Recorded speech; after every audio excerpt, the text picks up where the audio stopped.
I get so distracted when I'm looking just at a camera. So what was I'm saying it first? My name? Yeah. My name's Jonathan Hutchins. I'm the middle school youth pastor here, and I'm going to tell you about how I got saved. I think if I was to sum up my childhood feelings towards God, because it wasn't a relationship towards God, but my feelings toward God would be, I don't know, guilty, confused. Those are like the big two. But I had awesome parents, and my parents really wanted me to know Jesus, and so they sent me on this like youth retreat for young men when I was 16. They're like, go here, I think you're gonna find Jesus here. And I'm like, that sounds great, because I want to know more about God. And so I go to this thing, and it's really cool, and it's that night we're all sitting around this big campfire, and this guy tells the story of the prodigal son. And he tells the story of this prodigal son who is like very clearly guilty. Like he takes his dad's stuff and he goes out of town and he blows all of his money, and then he feels really bad because he's like, I don't want to die and I'm gonna die. Maybe if I go back to my dad and just tell him how sorry I am. I don't expect much from him. I don't expect a loving relationship with him. But if I can just go back to my dad, maybe he'll let me live. Like maybe he'll open the gate a little bit and I can sneak in and then he'll shut it really hard, you know?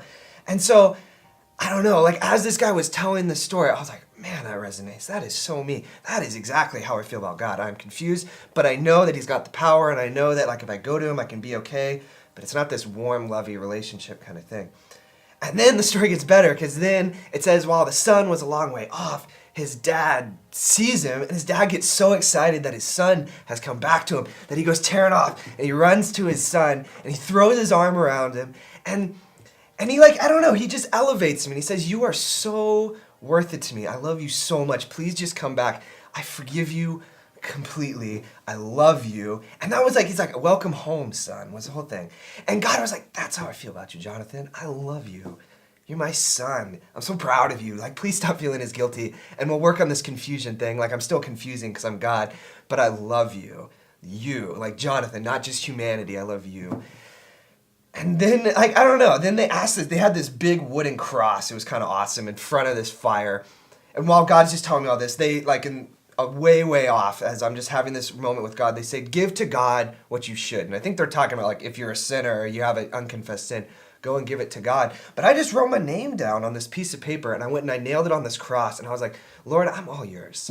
Like from that moment, I'm like, I'm all yours. That was the simplest decision ever. Now that I know that you love me, that you see me as a son, it's like, of course, I can't do anything but that.